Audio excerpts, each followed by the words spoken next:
Bonjour, ici la plume pour limpers.com. Donc aujourd'hui, on va continuer la série de hand review. On avait commencé par le 3 barrels et là, je vais profiter de cette hand review pour vous parler un peu de la manière dont on peut contrer les tendances des joueurs avec nos draws. C'est-à-dire les joueurs qui vont beaucoup vous float, les joueurs qui vont beaucoup vous double barrel, ceux qui vont avoir tendance à beaucoup protéger leurs mains, c'est-à-dire qu'ils vont faire un float, mais ils protègent leurs mains pour pas laisser de free card river un peu trop souvent. Et on va essayer de les mettre en difficulté avec nos draws, tout en sachant que là je vais vous montrer des hand history, donc je le répète, où on a des draws et que c'est assez facilement équilibrable avec des nuts, avec des overpairs, on fait la même chose, donc c'est assez facile à faire pour équilibrer ça. Donc on va démarrer avec As-Roi suité. Donc on y va. Il y a un open d'un joueur récréatif. Donc on fait un 3 bêtes pour value standard. Le flop est pas génial puisqu'il y a quelques draws. On va avoir du mal à lui faire fold ses pockets sur ce flop.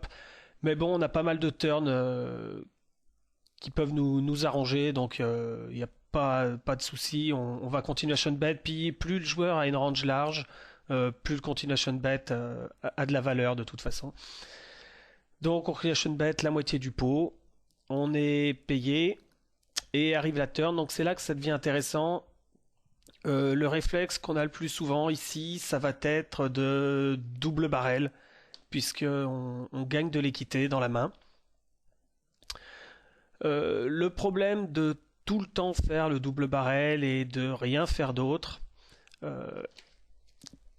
c'est qu'on va lui faire fold. Par exemple, on va double barrel et il a pocket 2, pocket 3, pocket 4, et il va fold. Alors que si on check, ce genre de joueurs, il faut absolument les repérer, vous prenez des notes.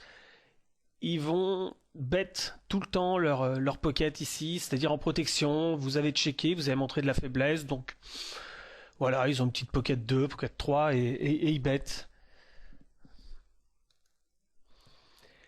Et autre chose encore, donc clairement il y a aussi des floats avec rien du tout. Ça leur arrive souvent en imaginant qu'il est As-Dame, il va call évidemment, mais il peut call avec Roi-Dame aussi, des overs. Essayer de toucher son over, c'est un peu le style des joueurs récréatifs. Et si vous double barrelez, bah il va fold. Par contre, si vous checkez, il va bet. Et l'intérêt ici, donc on va le laisser bet. Donc on laisse bet en fait toutes ses mains, toutes les petites pockets. On laisse bet tous ses floats. Et on se retire la difficulté d'une décision river si on est payé par une main du style As-7 qui va payer 2 barrels. On se retrouve river, on sait pas trop si on a encore de la fold d'équité. Il représente quand même pas mal de valets. Et c'est assez embêtant, mais il y a aussi des mains du type Pocket 6 qui risque de coller un deuxième barrel parce qu'il a une gutshot. Des mains du style 6-7, 5-6. Et on va se retrouver en difficulté river. Alors que là, on le laisse bet. On va nous mettre tapis. Les stakes sont parfaits. Hein. Il y a à peu près 200 dans le pot, il lui reste 214. On shove, et là, évidemment, s'il a pocket 6, 5-6, 6-7, tous ces floats, évidemment, on a gagné une mise supplémentaire sur tous ces floats. On a gagné une mise supplémentaire sur pas mal de mains qui protègent. Et on a encore une équité totalement décente en imaginant qu'il nous colle ici avec Roi-Valet. Hein. Parce qu'évidemment, ce move ne cherche pas à lui faire fold top pair. Il n'y a aucun intérêt. Je veux dire, s'il a top pair, il va payer la plupart du temps. Peut-être qu'il y a une toute petite partie de sa range de top pair de temps en temps où il va faire un hero fold. Mais bon, c'est pas ça qu'on essaye de lui faire faire. Ça serait à perte. Et donc voilà, clairement, si on est payé par Dame-Valet, on a encore presque au moins 30% d'équité river avec tous nos as, tous nos rois et tous les pics. Ce qui est décent, ce qui en fait rajoute de la valeur au move. On a moins besoin de fold d'équité pour que le move soit EV+. Mais voilà comment contrer un peu ces tendances de float et de protection des joueurs. On va passer à une main du même type qui va montrer un peu la même chose dans un contexte différent. Donc là, on rencontre un joueur plutôt régulier, au type lose. Donc je décide de le 3-bet, ma main est pas extraordinaire. Call hors position contre UTG, pas question. Surtout que le joueur est assez agressif. Par contre, je vais le 3-bet de temps en temps parce que sa range d'ouverture UTG est très loin d'être cantonné à des premiums. Donc je me fais payer. Ici, sa range pour payer est quand même pas si restreinte que ça. En général, il y a quasiment toutes les pockets. C'est un peu les tendances. Surtout si s'il me met sur une main assez forte, il va avoir tendance à essayer d'aller set miner toutes les pockets. euh, pour voilà, en sachant qu'il sera assez souvent payé s'il touche. Donc ça, il a clairement pas mal de pockets dans sa range. Il a des mains du type As-Dame et des grosses pockets aussi. Peut-être Valet-Valet, 10-10, 8-8, 9-9, qui sont un peu plus valables. Voilà, As-Valet, je sais pas s'il défend sur un 3-bet contre UTG. Peut-être aussi, hein, surtout si c'est suité. Bon, néanmoins, on se retrouve ici. On fait un continuation bet, tout ce qu'il y a standard, MIPO. On est payé. Et là, on se retrouve avec la dame de pique, qui est une très bonne carte, puisqu'on gagne de l'équité dans la main, qui est une scare card pour sa range. C'est-à-dire qu'il pourrait avoir. Il a pas mal de pockets qui payent en se disant que contre As-Roi et mes bluffs, il va pouvoir donc tranquillement. Bon, il est devant avec sa pocket, donc il paye. Euh, Maintenant, si on double barrel, on lui fait fold un peu tout ça la plupart du temps. Des fois, il va coller deux barrels avec une pocket 10 ici. Euh, voilà, pocket 9, pocket 8. Il peut continuer toujours à penser que je bluffe ou que je suis sur As-Roi. Et donc, et puis, je rajoute qu'il a aussi pas mal de float. Il a aussi des mains un peu moins légitimes qui vont essayer de faire un move à la turn. Et je rajouterai encore une fois que toutes les pockets, et c'est un peu le défaut que je trouve, moi contre des joueurs qui se défendent, faudra pas le faire. Ici, s'il a pocket 3, il va aussi de temps en temps avoir tendance à bet turn pour protection en se disant que protection bluff, il se dit que peut-être j'ai une pocket 8 par exemple et qui peut la bluffer ou que j'ai As-Roi et qui veut protéger sur des rivers qui veut pas voir. Donc là, au lieu de bet, de se retrouver aussi dans une situation river où si on bet et qu'il paye avec une paire de 10, par exemple paire de 9, paire de 8, on bet 140 dans le pot, il colle, ben le pot va se retrouver énorme river. Il lui reste plus grand chose derrière.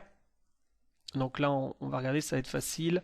Voilà, on va se retrouver avec un pot qui va faire plus de 500, presque 600 dans le pot, entre 500 et 600 dans le pot. Et il va nous rester un mi-pot. Et on se retrouve toujours dans des situations difficiles à savoir est-ce qu'on a de la folle d'équité, est-ce qu'il nous slowplay quelque chose, est-ce que vraiment sa range est faible, est-ce qu'on peut lui faire fold. Voilà, donc il faut aussi de temps en temps varier notre jeu. Pardon. Et comme je l'ai dit, et bah lui faire bet tous ses floats, tous ses protections abusives, et lui mettre tapis, ce qui est en fait en plus on se retrouve avec des stakes parfaits sur ce genre de pot 3 bêtes où il y a 400 dans le pot, il lui reste 335. Donc clairement s'il a ici pocket 10, pocket 9, c'est quasiment impayable. Sur ce genre de situation, hein, j'ai quand même 3 bêtes contre UTG, donc je représente une range quand même assez forte. Et comme je disais en début de vidéo, il faut pas hésiter à faire ce move aussi avec des nuts. Ici, par exemple, si on a As-Dame, pas hésiter à le faire aussi pour équilibrer nos ranges et pas tout le temps qu'on montre des draws dans ces situations-là. Voilà, donc là encore, hein, je pense que c'est vraiment intéressant de faire ce genre de move pour récupérer une mise supplémentaire de tous ces floats, pour se retrouver, pour éviter de se retrouver dans une situation river un peu pénible, euh, et pour éviter de lui faire fold toutes ces petites pockets qui vont bizarrement, faut prendre des notes comme je disais avant, bet pour protection ici. Donc on va passer à une troisième main. La situation va pas être dans un pot 3 bêtes, ça va être dans un pot relancé normalement et contre un short à 50 blindes, un joueur aux largement tendance récréative et qui a tendance à beaucoup coller les continuation bets. Euh, Toujours hein, ce genre de move que je vous explique depuis le début, c'est pour contrer des tendances des adversaires. Vous trompez pas sur l'adversaire qui ne va jamais faire de float ou qui ne protège jamais des mains type pocket ou ce genre de choses. C'est pas les bons candidats à ce genre de move. Donc là on fait un continuation bet normal encore une fois. Il paye. On se retrouve sur une doublette de l'As. Donc clairement ici, ma fold d'équité diminue. Euh, Parce que s'il a la dame, évidemment, il va pas folder. Le 5, ce genre de joueur, c'est possible qu'il fold pas. Toutes les pockets, pareil. Et je vais me retrouver encore river avec une décision difficile, à savoir est-ce que je veux le bluff sur un board avec une doublette de l'As, qui est pas génial à bluffer, et encore moins contre des joueurs assez calling station. Par contre, contre ce genre de joueurs, toujours pareil, qui vous flottent énormément, qui vont beaucoup protéger une paire de 5, leur pocket, qui vont coller ici avec Roi-Valet, Roi-10 avec leur gutshot. C'est intéressant encore une fois de les laisser bêtes et on se retrouve dans une situation où le pot fait 240, il nous reste 335 effectifs derrière, c'est un léger overbet et clairement je vais lui faire folder beaucoup plus facilement toutes ses mains que de faire un deuxième barrel moi à 90, il va encore me payer assez souvent alors que là je lui laisse évidemment bête comme j'ai dit tous ses floats. Avec le gutshot, mais aussi toutes ses protections de pocket. Et clairement, j'essaye pas de lui faire folder une dame. De temps en temps, il va trouver le bouton fold. Mais c'est pas ce que j'essaye de lui faire folder. Ça serait une erreur. Donc là, je push avec une équité. Bon, je dois avoir 25% d'équité pour la river si jamais je suis payé par une dame. Ou, voilà. Par un as, un peu moins peut-être. Et mais j'ai beaucoup de fold d'équité. Et donc le move me paraît super intéressant pour un peu les embêter dans leur stratégie de float. Donc on va passer à une quatrième main. Donc un spot totalement différent. Donc là, c'était clairement pour contrer tous les floatings et les protections abusives. Maintenant, on va essayer de contrer les joueurs qui vont double barrel beaucoup. qui sont assez agressifs. Donc là, open au bouton d'un joueur régulier. Je vais assez souvent 3 bêtes ici contre le joueur régulier avec 8-9 suité. Pas trop envie de défendre cette mort position. Contre un bon joueur, c'est assez pénible de jouer ce genre de main. Là par contre, dans les blindes, j'ai un joueur récréatif. Et je veux absolument pas isoler le régular pour faire sortir le joueur récréatif. Et je suis assez content que le joueur récréatif vienne dans la main avec mon 8-9 suité. Bon, malheureusement, il fold. Je trouve un flop intéressant puisque j'ai un tirage couleur. J'ai quelques backdoors. Et j'ai le joueur régulier qui bête. Donc là, j'ai deux solutions qui s'offrent à moi. Soit je vais relancer immédiatement pour lui faire fold, toute sa range de bluff évidemment, hein. Pourquoi pas lui faire fold des pocket 8, pocket 9, pocket 5, pocket 6 qui battraient. Mais le problème, c'est qu'il y a des joueurs qui vont être très agressifs, surtout sur des flops avec un flush draw.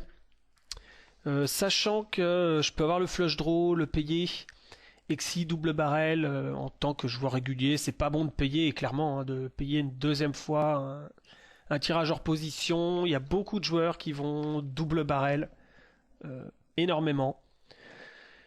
Donc ici, je vais décider de ne pas relancer tout de suite pour gagner un peu plus. C'est-à-dire que là, maintenant, si je relance et qu'il a l'as, moi, ça change rien, quoi. Clairement, il va me payer.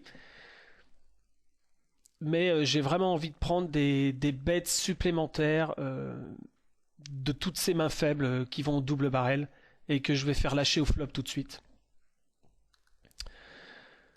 Donc là, le valet est une carte pas mauvaise pour moi, puisque ça me donne en plus de ça une gutshot, ce qui augmente mon équité à plus de 30%. Je bête, non je bête, pardon, je check et je vais le laisser bet. À peu près toute sa range de bluff ici va bet. Toutes ces gutshots vont bet, c'est roi dame, dame 10. Je sais pas ce qu'il ferait ici avec 8-8, 9-9. Certainement de check. Donc vraiment là, dans son deuxième barrel, il a clairement une grosse main avec l'as ou plus et plein de bluffs. Évidemment, en bagarre de blinde, bouton contre small blind, on sait pertinemment que sur ce genre de board, il a beaucoup plus de bluffs que de mains faites. Donc je vais décider de raise. Je décide de raise pas très fort, il n'y a aucune raison. Je pourrais peut-être mettre, en voyant l'action ici, je pense que 135 serait un peu mieux. Je suis un peu... Mais ça change pas grand-chose s'il a des bluffs évidemment, mais faut essayer d'équilibrer avec nos... Par exemple, si j'ai un 7 en main, un 7 de 7 ou de 4, ou si j'ai As-Valet et que je décide de raise, je vais décider peut-être de raise à 135 pour que le pot au milieu soit un peu plus gros et que River il ait du mal à fold. Là c'est je pense un tout petit peu léger, hein. J'ai mis 125. Bon, c'est un peu le défaut aussi des fois d'avoir 6 tables ou 8 tables. On fait quelques erreurs et en review on se rend compte. Donc ici clairement 135 me paraît plus judicieux que 125. 135, 140 grand maximum, quoi. Ça suffit largement pour lui faire fold tous ses bluffs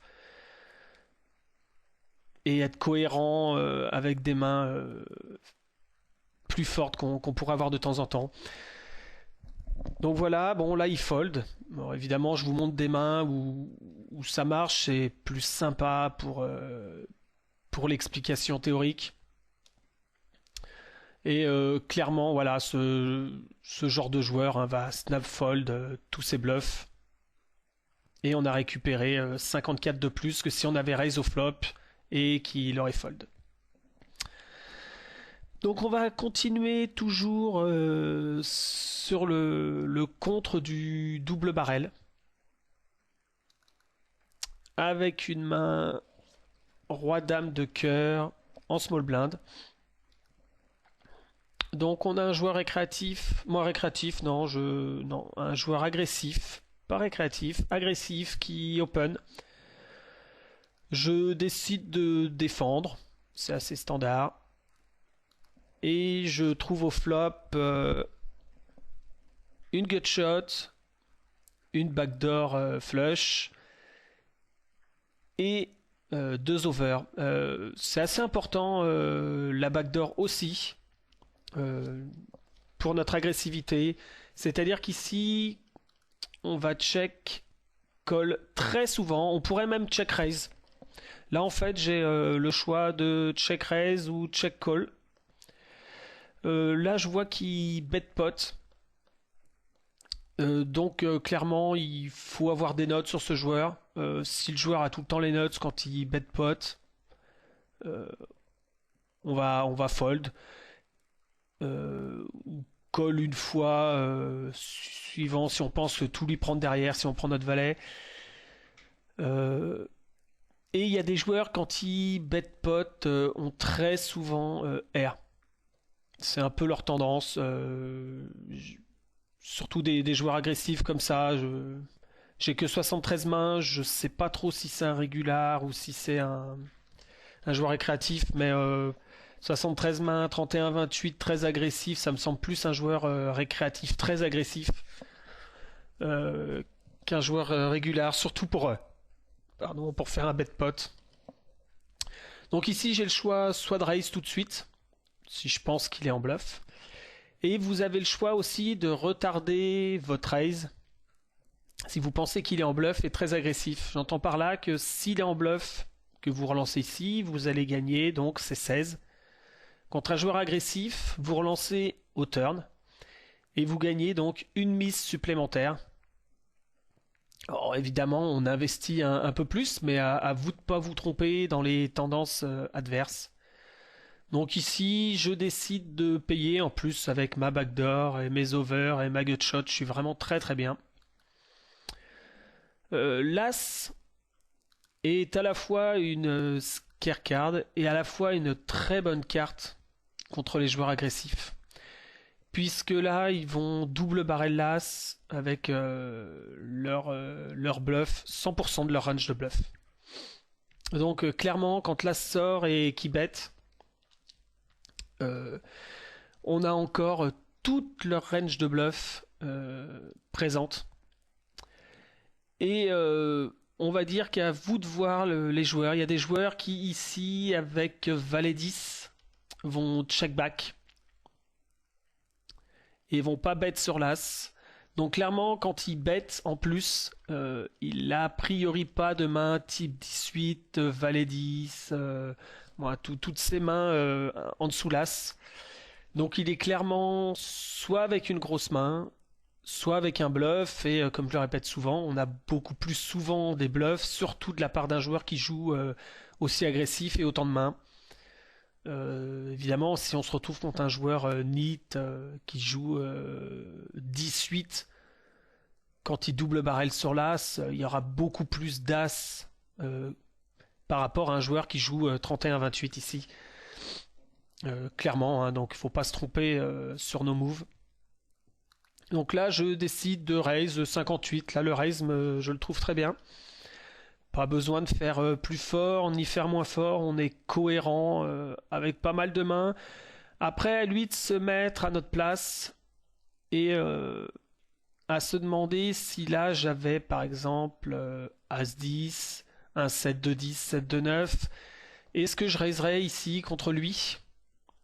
ou est-ce que je le laisserai 3 barrels étant donné que c'est un joueur très agressif? À lui de voir ça. C'est possible que dans ce genre de situation, je sois un peu déséquilibré, mais j'estime qu'il y a quand même pas mal de joueurs qui ont du mal à renverser en fait la situation et se demander si par rapport à son image, je serais pas plus tenté de Just Call et de le laisser le faire river avec les grosses mains. Maintenant, je lui demande aussi quelque chose de difficile, c'est-à-dire que dans le pot, il y a 127, il me reste 119 derrière, et que s'il a rien, c'est pas évident pour lui quand même de contre-bluff, surtout pour ce genre de joueur. C'est toujours pareil, hein, on va adapter nos bluffs, nos sizing, nos tendances, nos fréquences euh, à la qualité du joueur en face, hein, évidemment. J'estime que ce joueur-là, je vais pouvoir faire un peu plus ce que je veux euh, que des joueurs beaucoup plus forts. Donc ici, il fold.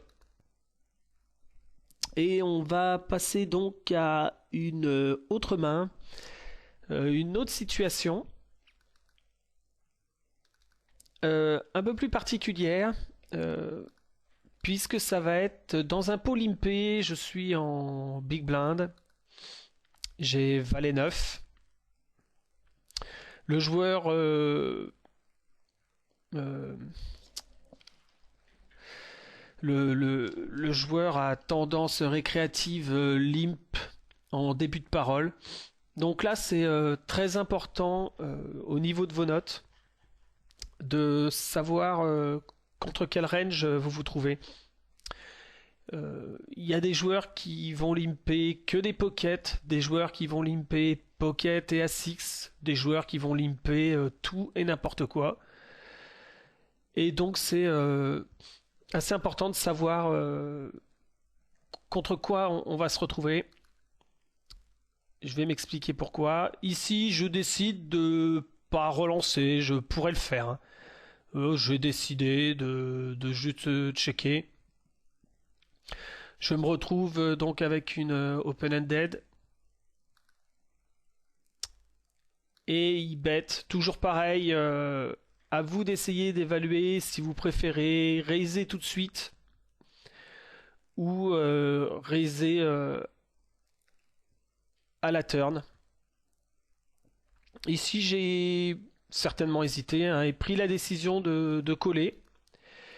Et je me retrouve donc avec un as à la turn. Et ce qui est intéressant, c'est vraiment de connaître la range de votre adversaire ici. Si ce type de joueur-là ne limpe jamais les A6, puisqu'il n'est pas très agressif, ça va être aussi important. Vous voyez, il mise. S'il limpe des A6, c'est assez embêtant de se retrouver dans cette situation-là. Alors après, à vous d'estimer si hors position on va pouvoir rentabiliser notre tirage si on le touche. Savoir un peu s'il est vraiment calling station, s'il est tilty, si voilà. Par contre, si il limpe tout et n'importe quoi, si c'est un joueur qui va être à tendance très pot de contrôle, il y en a beaucoup des joueurs récréatifs qui sont passifs comme ça, parce qu'ils pot de contrôle, c'est-à-dire ici ils ont As-3 par exemple, l'As sort, bah, ils vont tout simplement checker pour pas faire grossir le pot de trop et pour un peu tromper. Et donc clairement, quand il bet ici, ce genre de joueur qui est pas hyper agressif, si j'estime que dans sa range, il y a très très peu de A6, que je l'ai pas vu limper ce genre de main, clairement il y a beaucoup de bluff pour moi. Et donc je pense que c'est encore un très bon spot de raise. Et pas besoin du tout de mettre fort contre ce type de joueur. Je m'explique. Clairement, soit il est en bluff total, il va fold. Et en plus de ça, c'est des joueurs à qui il n'y a pas besoin de raconter une histoire qui tient la route. Vous allez jouer contre des bons joueurs où là vous allez devoir faire des bluffs, des sizing qui soient cohérents avec des grosses mains.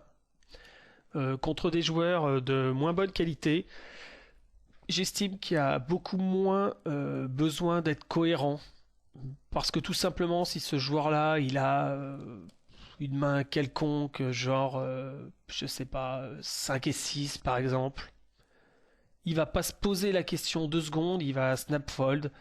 S'il a une main du type, pourquoi pas, 10 et 8, qu'il aurait bête par exemple, il se posera pas non plus la question à savoir ce que je peux représenter avec un bet aussi petit et des tapis aussi gros derrière. Donc, il fold et le move pass. Voilà, en fait, je tiens quand même à rappeler le but de cette vidéo, c'est de vous donner un peu des idées pour sortir de votre jeu ABC. Ne pas tout le temps jouer vos mains pareilles et essayez absolument de vous adapter aux tendances marquées de vos adversaires. Euh, Clairement, il y a des adversaires souvent qui vont se retrouver à notre gauche et qui vont être très pénibles, qui vont faire énormément de floating, qui vont vous embêter tout le temps. Il y a des joueurs, que ça soit des bons joueurs qui flottent, que ça soit des mauvais joueurs qui flottent, que ça soit dans des pots 3 bêtes ou des pots limpés. Euh, il faut absolument trouver des méthodes euh, pour les empêcher de nous marcher dessus. Donc clairement les draws, donc là on a vu pas mal de flush draws, mais vous pouvez aussi juste avoir des open-ended comme sur cette dernière main. Euh, et clairement c'est à vous de les embêter et qui n'ait plus envie de venir vous flotte, voire tout simplement vous jouer.